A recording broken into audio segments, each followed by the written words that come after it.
What's up, guys? I'm LQ. This is the LQ Review. Thank you so much for joining me here at my YouTube channel. This is where I talk about all the geeky, nerdy stuff that I love to talk about. Movies, video games, comic books, TV shows. And I'm here, again, in my Dwight Schrute elf t-shirt. Fact, Christmas is here. Again, we're not there yet. We're still a couple days away, but I'm already in the festive. I'm already in the festive mood, guys. I'm already there. I'll be wearing my Christmas shirts every day between now and Christmas. But right now, guys, I want to make sure that I give you guys my ranking of the 8 episodes of The Mandalorian Season 2. So I'm going to rank them from my least favorite to my favorite. All right? So again, there's 8 episodes, and I'm ranking them from my least favorite to my favorite. So my least favorite of the season was Chapter 10, The Passenger. Now, again, I love this episode. There's not a bad episode in the season, but for me, The Passenger was the most throwaway episode.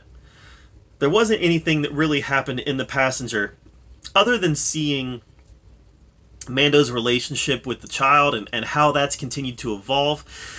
And obviously you've got the now infamous egg eating incident. But for me, it was just kind of an episode where nothing really significant happened that had any real bearing on the season as a whole. And what's funny is that the spider sequence at the end, it's one of the sequences that has stuck with me the most concerning season 2. It was a thrilling sequence, but if I'm ranking it from the episode as a whole, I just can't rank this one any higher because nothing really happened. So we got to see Frog Lady take a bath. I mean, Grogu ate some eggs. I mean, it's just kind of one of those episodes where not much happened, but it was still a phenomenal episode. So that is number 8. Number 8 is Chapter 10, The Passenger. Number 7 is Chapter 15, The Believer. Now, I know a lot of people really like this episode. Again, I felt like this episode didn't have to... I felt like this storyline didn't have to take up a whole episode. You know, I really like the Bill Burr character. I didn't like the Bill Burr character last season. But because of this episode, I have liked the Bill Burr character a lot more. That doesn't change the fact that I just didn't feel like this episode was completely necessary. It was great seeing his commentary about war, about soldiers in war. It was great seeing, really humanizing him toward, when we actually saw how he felt about the stormtroopers and the commanders. And I mean, he was really humanized. But at the same time, it just didn't all feel necessary to me. So while I really like the Bill Burr storyline, I like the character, and I like the commentary, I just didn't feel like it was a completely necessary episode. So that's kind of where I'm at on The Believer, Chapter 15. That's number 7. All right, number 6 is Chapter 11, the Heiress. This is the Bo-Katan episode. And I liked this episode a lot. Again, I liked all of them. I don't have the same affinity for Clone Wars and Rebels that a lot of people have. And probably because of that, I wasn't as excited when Bo-Katan showed up on the screen. I thought it was cool. I thought it was a nice bit of connectivity. And I thought that it was a great effort to build the Star Wars world. But I wasn't that attached to the character. So I liked the fact that she was able to point Mando towards Ahsoka. But again, I didn't have the same excitement about the character that a lot of people had. So for me, the Heiress, Chapter 11, it's number 6. All right, number 5. Number 5 is Chapter 12, The Siege. The infamous crewman in pants episode. I liked, this one was directed by Carl Weathers, and I thought he did a great job doing it. This is the only episode that had Grief Karga in it, which was a little surprising to me. I thought that he would show up in that last episode, but I really liked the character. But this episode did feature Cara Dune heavily, and it was just a fun episode. Any chance to see Mando and his compatriots square off against Imperial forces, I'm there. And here they were, facing off against Imperial forces. So it was fun, and I definitely liked the episode. So Chapter 12, The Siege, is number 5. All right, number 4 is chapter 14, The Tragedy. This is the one where Grogu gets kidnapped by the Dark Troopers. This is also the Boba Fett episode. This is the episode. Now, Boba Fett's in like 3 episodes, but this is the only episode where we really see Boba Fett being hardcore, awesome Boba Fett. You know, tearing up some bad guys, and it was great to see him do that. You know, for a while there, we thought we were going to see the Dark Troopers in action. Turns out they just grabbed Grogu and left.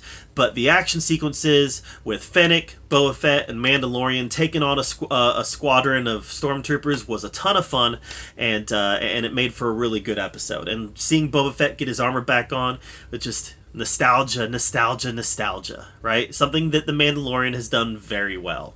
So that's number 4, chapter 14, the Tragedy. Number 3 is chapter 13, The Jedi. So this is the Ahsoka episode. And again, I don't have the same affinity, the same love for Clone Wars and Rebels that a lot of you do, but I do like the Ahsoka character, and I really liked her in this episode. I never understood the Ahsoka character. Just to be fair, I never understood the Ahsoka character. I don't understand how she exists. But never once popped up. Never once popped up in Revenge of the Sith. That just doesn't make sense to me. She was too big of a character not to pop up in Revenge of the Sith. But I digress. I liked her. I thought that this was a wonderful portrayal of Ahsoka. I thought it was a wonderful storyline. You know, pointing Mando toward the Jedi Temple, where he would eventually make his phone call, his Jedi phone call. That was all really cool. The lightsaber duel that she had was really cool. I love seeing Michael Biehn in this episode and kind of a standoff against Mando. Lots of stuff to love in this episode, and really thought it was well done. It was just a pleasure to watch from beginning to end. Dave Filoni has definitely grown as a live action storyteller, and that was evident in this episode. So that's number 3, chapter 13, The Jedi. Number 2 is chapter 9, The Marshal. All right, guys, I freaking loved the first episode of this season. Freaking loved it. Cobb Vanth is I wish he would have been in that in the season finale. Like, I was hoping that Mando would go and get Greef Karga, get Bo-Katan, get Sasha, get Cobb. I was just hoping that he was going to go get everybody to make a big siege on Moff Gideon. For whatever reason, they didn't go get Cobb Vanth, but that's perfectly fine. We still have him in this episode, which I absolutely love. Timothy Olyphant is one of my favorites, and he just completely exuded the character. He became the character, and what I'm hoping now, since this character is based on Tatooine, what I'm hoping now is that he becomes a recurring character or a supporting character in the Book of Boba Fett. That's what I hope, because the character was so good. And he just made that episode for me. I mean, he's just so cool.